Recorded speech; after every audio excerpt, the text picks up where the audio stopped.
toqué soñé y alikuwa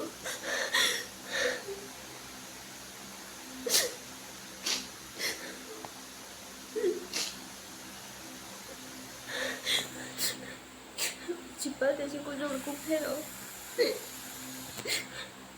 좀 많이 급해서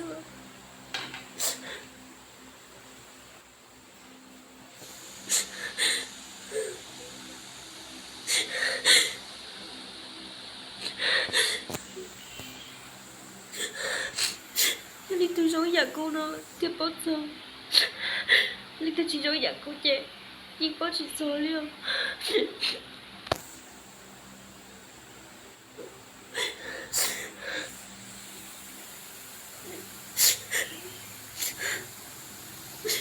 chỉ có Linh thì xa tời kìa nhưng người ta nhựa lời cho người ta nhựa chuông nhưng xa khi muốn công pha chỉ có Linh thì xa tàu liêu nó tàu khi muốn nó là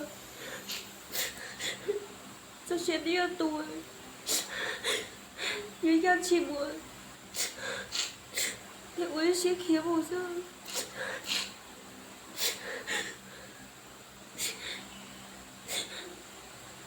sẽ thấy đây sẽ đỡ đi hay cũng đi chào đi to sao con nó chỉ thôi rồi vậy lại cô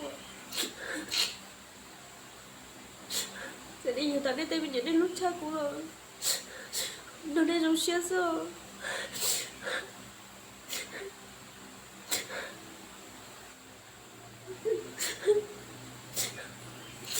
sẽ để cô tụi mình nó đi nhớ rồi đi bác tới đây lúc của tụi mình nhỏ hơi được cô nhé cứ tới xe đấy xe cứ tới đây đấy chỉ dối luôn lên tôi nhưng mà cứ tới nhất lên đời nhưng chơi tới gì tôi cứ tới liền người ta chơi chơi đấy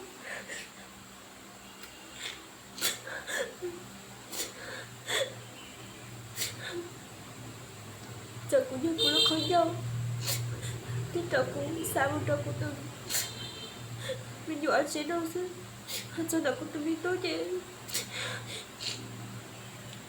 nghĩ chỉ bác nên đang tìm lên số tài khoản cũng thấy xa chị đâu trời chứ đây là của đi chơi đi to quý vô đến phê ra quý chiều này rồi không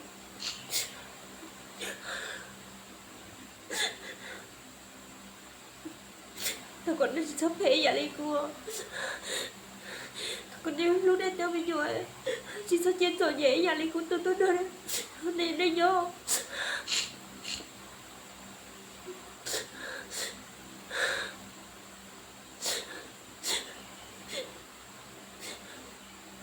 chỉ là tiền tao nói của chú đây về thầy bảo nhà thầy chỉ rất tài tiền đâu thì nó có thể nó nói với thầy chỉ rất tài luôn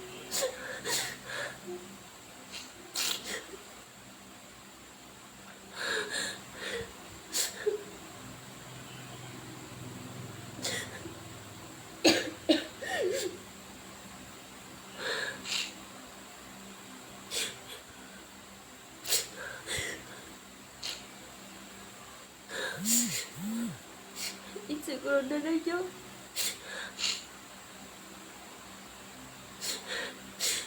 nghĩ bao rồi thì đi chỉ nhiệt của tiêu cũng chờ đây tôi đã lọt thôi giờ lúc xe đây giờ rồi mỗi lần đầu đây tôi đã lọt cho con tao để xin thật cả muốn tôi cũng nhớ chuyện tao của chị tao là của theo ở chỗ ấy xíu cho của tem nhiều ấn chưa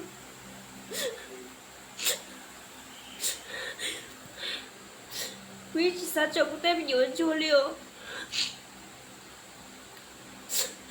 cô chỉ muốn là cho không cái sai lại cô thì tao cho cô tôi nhiều ấn chưa sao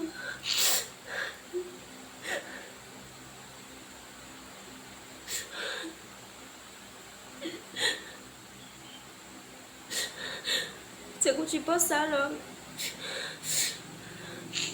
Tôi nên giả chỉ bút đầu cô. Đi chữ cái gì tôi đừng chỉ bỏ xa. Chỉ bỏ lúc để đến gì. Chỉ bỏ lúc để. Tôi chỉ bỏ lúc để tên đùa. Thế trong cái đó sao? Chả để bố sĩ bảo cha của ấy thì uống đâu chứ. Chả đâu. Cô thích đâu đây hay cô ta bảo đi đâu. Lý do như dùng đấy vậy sao bố sĩ vậy?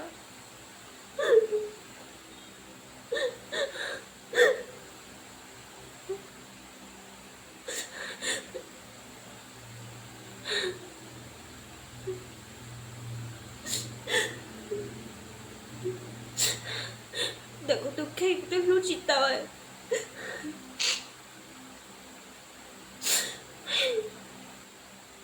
Quay chào một tí tàu liệu.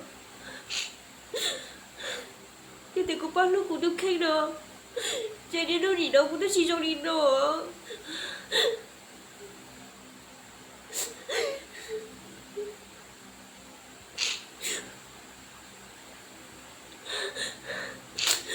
Để hai lý sư thì cháu cũng trông cháu cũng xa nữa.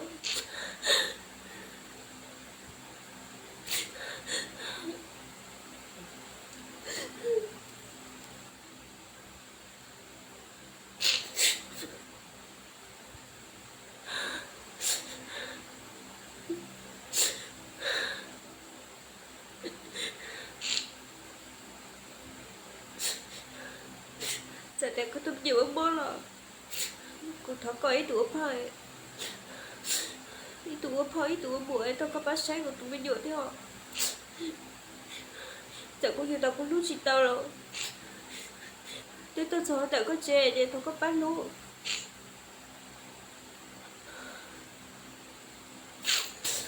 Giờ tiền vô hai cô chê. Hai cô sớm mà.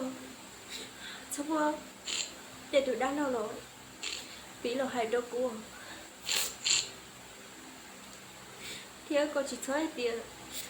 Con hãy khiến con tụi đang làm xe cô. Tụi xa tiền có hai cô chê hai cô sợ.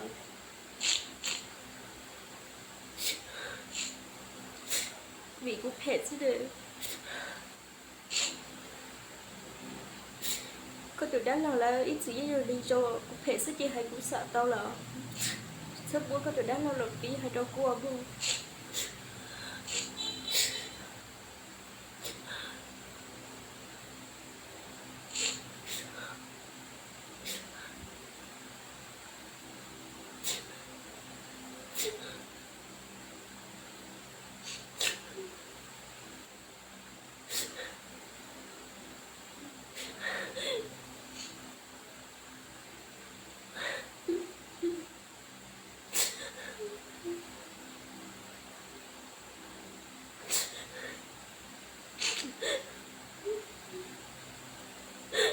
Giờ thì cũng không chỉ thấy giờ đã chỉ phút ra luôn. Tôi chỉ sợ sợ đến giờ đâu cô.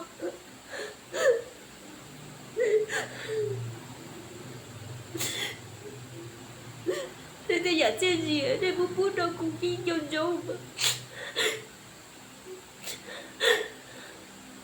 Tôi chỉ tôi chơi dồn đi cô đâu.